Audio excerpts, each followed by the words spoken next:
Hello everyone, welcome to my channel readers path. तो जैसे कि हमने एचटेट पीवाईक्यू सीरीज स्टार्ट की हुई है और इस सीरीज में हम कर रहे हैं 2023 का क्वेश्चन पेपर। तो चलिए बिना टाइम वेस्ट किए हम अपने क्वेश्चन स्टार्ट करते हैं। तो क्वेश्चन नंबर 141 क्या है question? If 12 men do a piece of work in 20 days, then in how many days will 60 men do the same work? क्या दे रखा है हमें कि 12 आदमी किसी काम को 20 दिन में कर लेते हैं, तो 60 आदमी उस काम को कितने दिन में कर पाएंगे? तो इसके लिए सिंपल सा आपको पता भी होगा, MDH वाला फॉर्मूला जो है एक तरीके से हम वही यूज करते हैं। तो 12 इंटू 20 यानी कि जो 12 मैन है वो 20 डेज में काम कर लेते हैं, तो हमें क्या निकालना है? हमें निकालना है 60 मैन हाउ मैनी डेज। ठीक है, तो यहाँ से जो भी कैंसिल आउट होता है उसको कैंसिल आउट कर लेंगे। 0 से 0, 2 से यहाँ पर आप क्या कर सकते हो 3, और 3 से ये कितना हो जाएगा 4। तो आंसर मेरा क्या होगा? ऑप्शन नंबर 1 यानी कि 4 डेज आंसर जो है ये आ जाएगा। तो इजी क्वेश्चन है, आई होप क्वेश्चन समझ में आ गया होगा। चलो नेक्स्ट क्वेश्चन देखिए क्या है हमारे पास। प्रगतिशील शिक्षा सीखने पर जोर देती है, यानी कि जो प्रोग्रेसिव एजुकेशन है वो किस चीज के ऊपर जोर देती है, एम्फेसाइज करती है ना? तो ये आपने पढ़ा भी होगा, फेमस है ना, लर्निंग बाय डूइंग, यानी कि करके सीखना। तो इसका भी ऑप्शन नंबर 3 जो है हमारे पास करेक्ट आंसर हो जाएगा। तो ऑप्शन नंबर 3 जो है इसका करेक्ट हो गया, लर्निंग बाय डूइंग यानी कि कार्य करके सीखना, है ना? तो इजी है, नेक्स्ट पे चलते हैं। देखो नेक्स्ट क्वेश्चन क्या है हमारे पास। एक पंखे का अंकित मूल्य 1500 है तथा अंकित मूल्य पर 20% का क्या दिया जा रहा है हमें? बटा मतलब डिस्काउंट दिया जा रहा है। अब किसी ग्राहक को उस पंखे का शुद्ध मूल्य इतना रखने के लिए दिया गया अतिरिक्त बटा क्या है? मतलब क्या है, क्वेश्चन को समझना है। देखो हमारे पास किसी पंखे का अंकित मूल्य कितना था? 1500 रुपए था। ठीक है, अब उस पे हमने क्या दे दिया? 20% का डिस्काउंट दे दिया 1500 पे। अब ये देखो, अगर आप माइंड में निकाल सकते हो 20% कितना होगा 1500 का। अब आपको पता होना चाहिए 10% का मतलब क्या होता है भाई? 10 अपॉन में 100, यानी कि 1/10 बचा मेरे पास। यानी कि अगर मैं 10% निकालूंगी किसी भी संख्या का या किसी भी नंबर का, तो इसका मतलब क्या है? मुझे उस पे एक जीरो हटानी पड़ेगी। तो अब 1500 का मुझे 10% निकालना है, इसका मतलब इसकी एक जीरो हटा दो, यानी कि मेरे पास 10% कितना निकल के आ गया? 1500 का 150 आ गया, यानी कि 150 आ गया। अब मुझे 20% निकालना है, तो इसको 2 से मल्टीप्लाई कर दो, यानी कि 300 बन गया मेरे पास। ये मुझे क्या मिल गया? डिस्काउंट मिल गया। तो 1500 पे आप क्या कर रहे हो? 20% का डिस्काउंट ले रहे हो, मतलब क्या बन गया हमारे पास? अब प्राइस बन गया है 1200, यानी कि 1500 में से 300 आपने डिस्काउंट दे दिया, तो 1200 बच गया। लेकिन 1200 के बजाय उसका क्या करना है? यहाँ पर हमें मूल्य कितना रखना है? 1116 रुपए। अब 1116 रुपए रखना है, तो अब हम और कितना एक्स्ट्रा डिस्काउंट दे कि मेरे पास ये प्राइस बन जाए।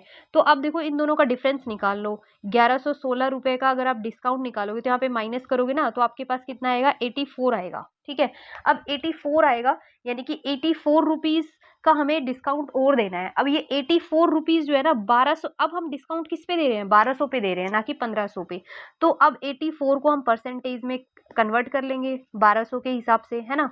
मल्टीप्लाई कर दो 100 से, 20 और ये 7 पे चला जाएगा, यानी कि करेक्ट ऑप्शन क्या हो जाएगा? ऑप्शन नंबर 3, 7% का डिस्काउंट एक्स्ट्रा हो जाएगा। आई होप क्वेश्चन समझ में आया होगा, इजी है। इसमें क्वेश्चन को बस समझना था, पहले एक 20% का डिस्काउंट दे दिया जाता है, तो 20% का डिस्काउंट देंगे तो मेरे पास प्राइस कितना आ जाएगा? 1200 रुपये आ जाएगा। लेकिन अब मुझे क्या करना है? 1200 के बाद मुझे एक्चुअल प्राइस रखना है 1116 रुपए, यानी कि 1116 पे जाने के लिए कितने रुपए में, यहाँ पर रुपए में कितना आ रहा है मेरे पास? 84 रुपीज आ रहा है। अब 84 रुपीज आ रहा है, इसको मुझे परसेंटेज में बदलना है, लेकिन किस पे ये डिस्काउंट दे रहे हैं? 1200 पे दे रहे हैं। तो अब 84 का हम परसेंटेज में निकाल लेंगे, कितना आ जाएगा? जो कि 7% आ जाएगा, यानी कि मुझे 7% का डिस्काउंट और देना पड़ेगा, ताकि मेरे पास यहाँ पर जो शुद्ध मूल्य है वो कितना आ जाएगा? 1116 रुपए आ जाएगा। तो एक क्वेश्चन समझ में आ गया होगा। चलिए नेक्स्ट पर चल। नेक्स्ट क्वेश्चन है, if 2 letters are chosen from the English alphabet then the probability of both the letters being vowel is. अब देखो हमें वोवल 2 लेटर निकालने हैं, और 2 लेटर दोनों कैसे होने चाहिए? वोवल होने चाहिए।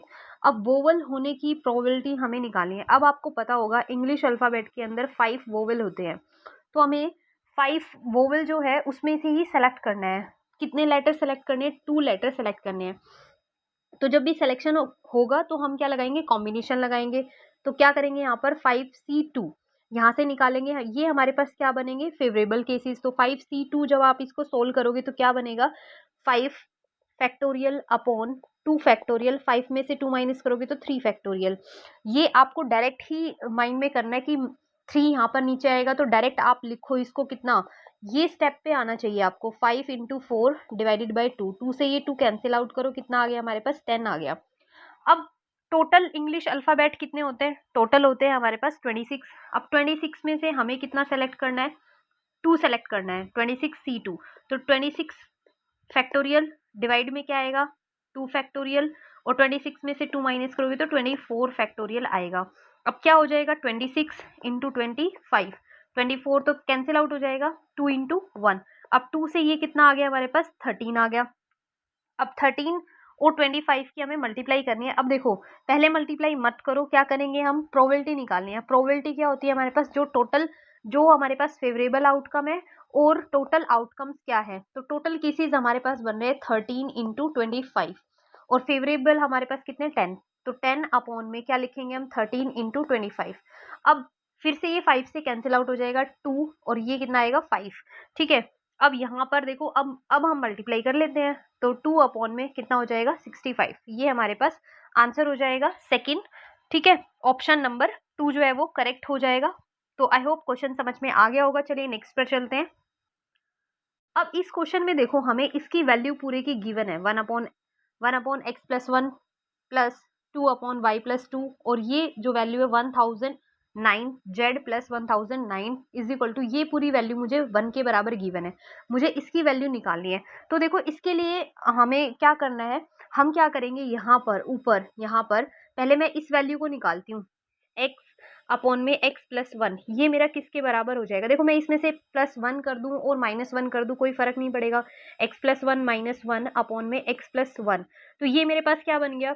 अब मैं इसको सेपरेट कर देती हूँ, तो x प्लस 1 अपॉन में x plus 1 -1 upon x plus 1। ये क्यों कर रहे हैं हम ऐसा, ताकि ये मेरे पास इस तरीके का इसका यूज हो कहीं ना कहीं। ठीक है, तो इसी का यूज करना है हमें।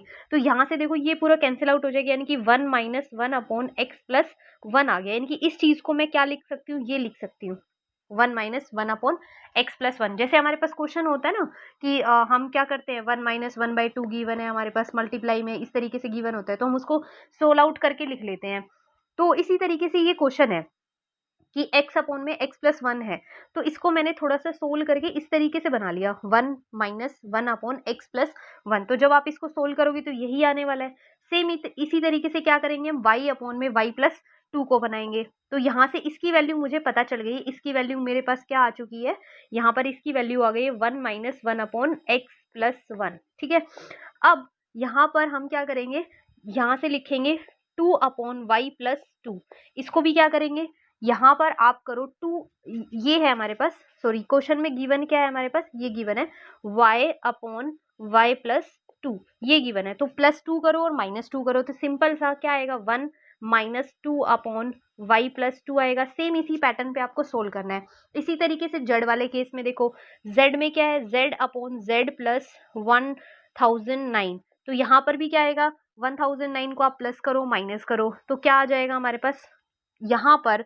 अब देखो यहाँ पर हमें क्या करना है, यहाँ पर थोड़ा सा यहाँ पर ये वैल्यू क्या आ गई हमारे पास 1009 है, तो यहाँ पर भी सेम केस क्या बन जाएगा हमारे पास। तो जेड में जब आप प्लस करोगे 1009 और माइनस करोगे 1009, तो आपके पास क्या बचने वाला है 1 - 1009 अपॉन में जेड प्लस 1009, ये बचेगा। अब देखो इन सारी वैल्यूज को आप ऐड कर दो, इसको ऐड करो, इसको ऐड करो, इसको ऐड करोगे, तो तीनों को ऐड करोगे तो 1 1 1 1 1 1, तो क्या बन जाएगा 3 माइनस, मैं माइनस कॉमन ले लेती हूँ बाहर, माइनस मैंने बाहर ले लिया, तो मेरे पास बनेगा 1 upon x plus 1 plus 2 upon y plus 2 plus 1009 upon में क्या बनेगा z प्लस 1009। ठीक है, अब इसकी वैल्यू मुझे गिवन है, इसकी वैल्यू क्या गिवन है 1 गिवन है मुझे, तो 3 में से क्या माइनस हो जाएगा, 3 में से 1 माइनस हो जाएगा, जो कि मेरे पास आंसर कितना आ जाएगा 2। तो सेकेंड ऑप्शन जो है आपका करेक्ट हो जाएगा।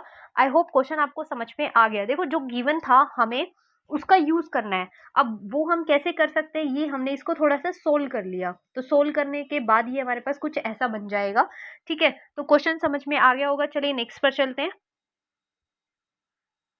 क्वेश्चन है नेक्स्ट, यदि S त्रिभुज ABC का परिकेंद्र यानी कि सर्कम सेंटर है किसी ट्राइंगल का, तथा ए जो है हमें कितना दे रखा है 50 डिग्री दे रखा है। तब मुझे पहले हम यहाँ पर क्या बना लेते हैं, एक ट्राइंगल बना लेते हैं ABC। ABC मैं यहाँ पर एक ट्राइंगल बना लेती हूँ। ये मेरा ए है, बी है और सी है। मुझे क्वेश्चन में ए गिवन है कितना 50 डिग्री, और एस मुझे क्या दे रखा है, एस मुझे दे रखा है परिकेंद्र यानी कि सरकम सेंटर दे रखा है। अब सरकम सेंटर आपको पता होना चाहिए, सरकम सेंटर होता क्या है ना। सरकम सेंटर क्या होता है कि जो एंगल सॉरी यहाँ पर क्या होता है हमारे पास बाइसेक्ट परपेंडिकुलर, जो बाइसेक्टर से जब यहाँ पर हम क्या करेंगे, एक परपेंडिकुलर बाइसेक्टर खींचेंगे। जैसे इस वाली साइड, ये वाली साइड है, तो इसमें मैं क्या करना है, मुझे परपेंडिकुलर भी खींचना है और बाइसेक्ट यानी कि इसको बाइसेक्ट भी करना चाहिए। तो इस पे मैं परपेंडिकुलर बाइसेक्ट खींचूंगी। फिर सेम इसी तरीके से इस वाली साइड पे मैं अगर परपेंडिकुलर बाइसेक्ट खींचूंगी, यहाँ पर ये परपेंडिकुलर होंगे और इस साइड को बाइसेक्ट भी करेंगे। सेम इसी तरीके से यहाँ पर। तो ये जो तीनों साइड, ये जो परपेंडिकुलर बाइसेक्टर आपस में जहां पर मिलेंगे, वही मेरा क्या कहलाएगा, परिकेंद्र कहलाएगा यानी कि सरकम सेंटर कहलाएगा। ठीक है। अब मुझे देखो क्वेश्चन में गिवन क्या है, मुझे क्वेश्चन में एस गिवन है। तो अब आप समझ गए होंगे सरकम सेंटर क्या होता है, परिकेंद्र क्या होता है। ठीक है। अब एस मान लिया मैंने, ये मेरा परिकेंद्र है, सरकम सेंटर है। तो मुझे किसकी वैल्यू निकालनी है, इसको मैं इससे मिला लेती हूँ। यहाँ पर मैंने मिला लिया इसको। तो मुझे वैल्यू फाइंड आउट करनी है BCS की, यानी कि ये वाला एंगल मुझे फाइंड आउट करना है। तो अब आपको एक चीज इसके अंदर पता होनी चाहिए कि जो सरकम सेंटर होता है, ये जो सरकम सेंटर यहाँ पर जो एंगल बनेगा, ये क्या होता है, ये जो एंगल, जैसे इसको मैं अगर बनाऊंगी ना, तो ये ट्राइंगल इस तरीके से बनेगा, यानी कि यहाँ पर एक क्या बनेगा, सर्किल बनेगा। ठीक है। इस तरीके से यहाँ पर क्या बनेगा, एक सर्किल बनेगा। सर्किल बनेगा तो इसीलिए इसको क्या बोला गया है, सरकम सेंटर बोला गया है। ठीक है। अब क्या होगा यहाँ पर कि ये जो एंगल बनेगा यहाँ पर, क्योंकि ये जो वर्टेक्स है ये सर्किल पे बना हुआ है, ए एंगल 50 डिग्री है, तो सरकम सेंटर पे जो एंगल बनता है वो क्या होता है, इसका डबल होता है। तो यहाँ पर BSC जो है ये आपके पास में कितना हो जाएगा, 100 डिग्री हो जाएगा। अब 100 हो गया। अब मुझे पता है ट्राइंगल के तीनों एंगल का सम कितना होता है, 180 डिग्री होता है। तो मुझे ये, अब ये देखो, क्योंकि ये क्या है, ये देखो सर्किल की रेडियस होगी और ये भी सर्किल की क्या हो जाएगी, रेडियस होगी। तो ये दोनों साइड आपस में क्या रहेगी, बराबर होगी, यानी कि ये एंगल और ये एंगल दोनों आपस में क्या होंगे, बराबर। तो यहाँ से मैं क्या कैलकुलेट कर सकती हूँ, ट्राइंगल के तीनों एंगल का सम क्या लिखेंगे हम, 180, यानी कि मैं इसको एंगल 1 मान लेती हूँ और ये एंगल 2 है मेरा, ये एंगल 1, ये एंगल 2। तो मैं क्या लिखूंगी, angle 1 plus angle 2 plus angle जो मुझे बी, या आप ये कह सकते हो एंगल BSC, ये कितना हो गया, 180 डिग्री। अब एंगल 1 और 2 तो आपस में बराबर है, मुझे एंगल 2 निकालना है, यानी कि BCS। इसको हम BCS बार बार ना लिख के एंगल 2 शॉर्ट फॉर्म में नाम दे देते हैं। ये दोनों बराबर है तो मैं इसको क्या लिख सकती हूँ, 2 टाइम्स ऑफ एंगल 2 प्लस इसकी वैल्यू मुझे गिवन मैंने निकाली है 100, ये 180 डिग्री। तो यहाँ से यहाँ से आप निकालोगे तो 100 उधर जाके माइनस, यानी कि 80 बचेगा आपके पास में, और एंगल 2 की वैल्यू कितनी आ जाएगी, 2 से डिवाइड करोगे तो 40 डिग्री आ जाएगी यहाँ से। तो आपका ऑप्शन नंबर सेकंड जो है वो करेक्ट हो जाएगा। तो आई होप ये क्वेश्चन आपको समझ में आया होगा। ठीक है। इसमें बस एक चीज ध्यान रखनी थी कि सरकम सेंटर के केस में क्या रहेगा कि जो यहाँ पर एंगल है और ये जो सरकम सेंटर पे जो एंगल बनेगा, ये इसका क्या रहेगा, डबल रहेगा। ठीक है। डबल हो जाएगा तो ये एंगल आ गया, ये दोनों एंगल क्या रहेंगे, आपस में बराबर, क्योंकि ये दोनों क्या हो गई, सर्किल की रेडियस हो गई। अब सर्किल की रेडियस बराबर होती है तो ये हमारे पास क्या होंगे, दोनों, जब दोनों साइड बराबर है तो एंगल भी बराबर होंगे। तो ये दोनों एंगल बराबर, यहाँ से हम निकाल सकते हैं एंगल BCS। तो BCS एंगल जो है हमारे पास कितना आ गया, 40 डिग्री आ जाएगा। चलिए नेक्स्ट पर चलते हैं। अब नेक्स्ट क्वेश्चन देखो, मुझे 3x माइनस वाई और x प्लस 5y जो है कितना दे रखा है, 5:7 दे रखा है। तो हम क्या करेंगे, आप ये मान के चलो, यहाँ पर हम ये मान लेंगे 3x माइनस वाई, ये किसके बराबर है, 5 के ही बराबर है, और x प्लस 5y जो है ये किसके बराबर है, 7 के बराबर है। अब यहाँ से आपको क्या निकालनी है, x और y की वैल्यू निकालनी है। x और y आ गया तो हम x प्लस वाई और x माइनस वाई की जो वैल्यू है वो निकाल सकते हैं। तो चलिए इसको हम क्या करते हैं, सोल्व करते हैं। यहाँ से देखो आप क्या कर लो, किसी भी एक इक्वेशन को मल्टीप्लाई कर लो। मान लिया मैं फर्स्ट वाली इक्वेशन को 5 से मल्टीप्लाई कर लेती हूँ, तो ये मेरे पास क्या बन गया, 15x माइनस 5y। देखो मैं डायरेक्ट चलो कर लेते हैं, 5y इज इक्वल टू में कितना हो गया, 25। ये x प्लस 5y हो गया और ये 7, तो यहाँ से ये कैंसिल आउट हो गया और ये कितना हो गया, 16x हो गया, और ये कितना हो जाएगा, 32। तो x की वैल्यू देखो एक तरीके से मेरे पास कितनी आ गई है, 2 आ गई। अब y की वैल्यू और कैलकुलेट कर लो किसी भी एक इक्वेशन में पुट करके। मान लिया मैं y की वैल्यू x की वैल्यू पुट कर लेती हूँ कौन सी इक्वेशन में, सेकंड वाली में। x की वैल्यू मैंने 2 पुट करी, यहाँ पे देखो 2 पुट करोगे तो 2 उधर जाके माइनस होके 5 ही बचेगा, तो y की वैल्यू एक तरीके से कितनी आ गई, 1 आ गई। अब यहाँ पर देखो x प्लस वाई और x माइनस वाई की वैल्यू निकालनी है, तो 2 प्लस 1 कर दो यानी कि 3 आया, यानी कि ऑप्शन 3 जो है वो करेक्ट, क्योंकि एक ही ऑप्शन ऐसा है जिसमें 3 पहले आ रहा है। ठीक है, तो दूसरा हमें निकालने की जरूरत भी नहीं है, निकालोगे तो भी आपके पास में कितना आएगा, 1 ही आएगा। तो क्वेश्चन आपको समझ में आ गया होगा। जो रेशो दे रखा है आप उसको उसके बराबर ही मान लो और x और y की वैल्यू निकाल के जो रेशो हमें पूछा गया है उसकी वैल्यू हम कैलकुलेट कर लेंगे। चलिए नेक्स्ट क्वेश्चन पे चलते हैं। इजी क्वेश्चन है, क्या है, special education is related to. Special education, देखो स्पेशल एजुकेशन के बारे में आप पढ़ते भी हो, तो स्पेशल एजुकेशन किसके लिए होती है, एजुकेशन फॉर डिसेबल्ड, दिव्यांगों के लिए शिक्षा से है ना। तो ये स्पेशल एजुकेटर की जैसे वैकेंसी भी आती है, तो इजी है ये तो। चलिए नेक्स्ट पर चलते हैं। अब नेक्स्ट क्वेश्चन देखो, x plus 1 upon x is equal to 5 then the value of. इससे कल यानी कि कल वाली वीडियो में हमने किया था, हमने कल वैल्यू निकाली थी x cube minus 1 upon x cube की। तो देखो इससे एक ही क्वेश्चन में क्यूब वाले ही पैटर्न पे 2 क्वेश्चन आ गए हैं। ठीक है, तो आज हमें वैल्यू फाइंड आउट करनी है x cube plus 1 upon x cube की, और हमें इसकी वैल्यू गिवन है, तो इसका क्यूब कर दो डायरेक्ट। इसका क्यूब क्या हो जाएगा, यहाँ से आएगा ये हमारे पास, यानी कि अगर मुझे x cube plus 1 upon x cube की वैल्यू निकालनी है तो ये मेरा बराबर होता है किसके, एक्स प्लस 1 अपॉन एक्स का होल क्यूब। माइनस वाले में क्या होता है, प्लस होता है, और प्लस वाले में क्या होगा, माइनस होगा। माइनस क्या हो जाएगा, 3 और इंटू में एक्स प्लस 1 अपॉन एक्स, क्योंकि ए बी अगर आप लिखते हो, फॉर्मूला अगर आप देखोगे, फॉर्मूला मैंने कल भी बताया था, अगर आप देखोगे ए प्लस बी का होल क्यूब, यहाँ से इसको ओपन करोगे तो A cube plus B cube plus 3ab into में ए प्लस बी। अब मुझे इसकी वैल्यू चाहिए, तो मैं इसको उधर ले जाऊंगी, उधर ले जाऊंगी, तो यहाँ पर ये प्लस है इधर, तो उधर आके क्या हो जाएगा, माइनस। अब ए बी देखो यहाँ पर फॉर्मूला में तो ए बी है, लेकिन ए बी यहाँ पर मेरे पास क्या है, एक्स और 1/x है, तो ये आपस में कैंसिल आउट हो जाते हैं, इसलिए मैं यहाँ पर 3 लिख दिया यहाँ पर, और लिखने की यहाँ पर जरूरत नहीं है, बार बार लिखोगे x 1/x तो कोई फायदा नहीं है, क्योंकि वो कैंसिल आउट ही होने। अब यहाँ पर देखो इसकी वैल्यू पुट कर दो, x प्लस 1 अपॉन एक्स का क्यूब कर दो, ये कितना है 5, 5 का क्यूब करोगे तो 125 माइनस, अब यहाँ पर इसकी वैल्यू कितनी है 5, 5 को 3 से मल्टीप्लाई करो 15, अब ये कितना आ गया 110, तो इसकी वैल्यू कितनी आ गई हमारे पास 110, जो कि ऑप्शन नंबर 2 करेक्ट हो जाएगा। चलिए लास्ट क्वेश्चन पर चलते हैं। लास्ट क्वेश्चन है मेरे पास, the sum of all the 3 digit numbers divisible by 5। तो हमें 3 डिजिट का सम निकालना है जो कि 5 से क्या होना चाहिए, डिविजिबल होना चाहिए। तो सबसे पहला देखो यहाँ पर 3 डिजिट नंबर 100 से स्टार्ट होता है और ये 5 से डिविजिबल भी है, तो मेरी फर्स्ट टर्म तो क्या बन गई 100 बन गई, और लास्ट कहाँ तक जाएगा 999 तक जाएगा।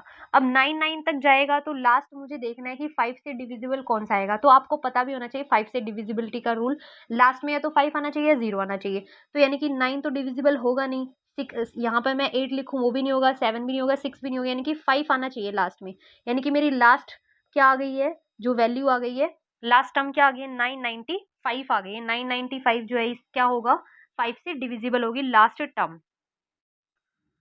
अब देखो सम निकालने के लिए मुझे क्या क्या चाहिए, n चाहिए, a चाहिए और d चाहिए, तो n मुझे निकालना पड़ेगा। a मेरे पास कितना आ चुका है, a मेरे पास आ चुका है 100, और d हमेशा कितना रहेगा, ये ही रहेगा 5।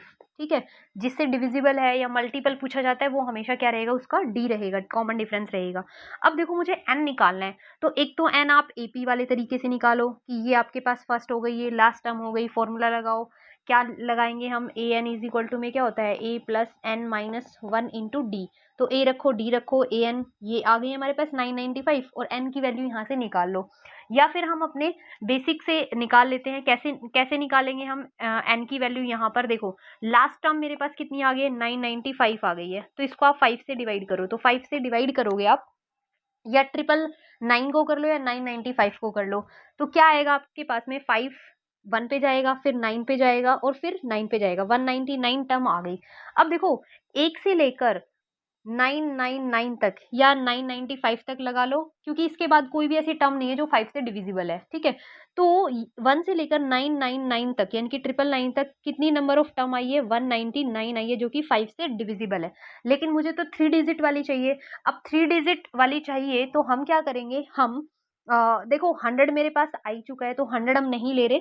हम क्या करेंगे, 1 से लेकर 99 तक और निकाल लेते हैं कि ऐसी कितनी नंबर होंगे जो कि 5 से डिविजिबल है। ये सारी मेरे 199 जो आई है वो आ गई है पूरी 1 से लेकर 999 तक। अब मुझे निकालना है 1 से लेकर 99 तक ऐसी कितनी नंबर्स हैं जो कि 5 से डिविजिबल है। तो हम क्या करेंगे, हम यहाँ पर इसको डिवाइड करते हैं, 99 को 5 से डिवाइड करते हैं। तो 5 से डिवाइड करोगे तो आप देखो 5 1 और यहाँ पर 9 पे फिर से जाएगा, यानी कि मुझे 199 में से 19 को माइनस करना पड़ेगा। तो मेरे पास कितना आ गया, 180 आ गया।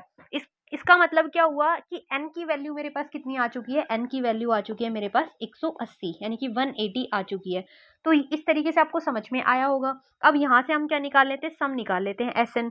तो SN क्या होता है, n/2। अब फर्स्ट एक तो फॉर्मूला क्या होता है, n/2 first term plus last term. ऐसे क्वेश्चन में हमें फर्स्ट और लास्ट दोनों टर्म पता होती है तो हम यही वाला फॉर्मूला लगाएंगे ना। n/2 फर्स्ट टर्म क्या है 100 और लास्ट टर्म क्या है 995, ठीक है। तो अब यहाँ से आप देखो इसको कैलकुलेट कर लो, 995 में जब आप इसको ऐड करोगे 100 को तो ये बन जाएगा हमारे पास, और ये कितना बन जाएगा, इसको कैंसिल आउट कर दो, ये 90 बन गया और ये बन जाएगा हमारे पास 1095। अब लास्ट में देखो सब सारे ही क्वेश्चन में क्या है, जीरो तो है। अब जीरो के बाद देखो अगर आप 5 को 9 से मल्टीप्लाई करो तो कितना आएगा आपके पास में, 5 आएगा। तो 5 देखो कौन से क्योंकि 5 से मल्टीप्लाई कर रहे हैं ना तो जीरो तो आ ही गया, लेकिन जब आप 5 को 9 से मल्टीप्लाई करोगे तो सेकंड जो टर्म आएगी वो 5 आनी चाहिए।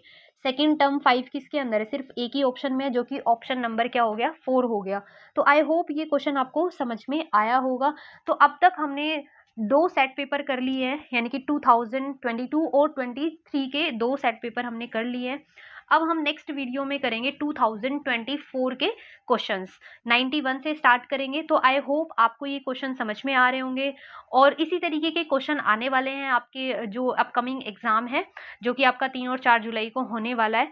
तो आई होप ये क्वेश्चन आपके लिए हेल्पफुल रहेंगे, और अगर आपको ये क्वेश्चन समझ में आ रहे हैं तो आप चैनल को ज़रूर सब्सक्राइब कीजिए, वीडियो को लाइक एंड शेयर ज़रूर करना।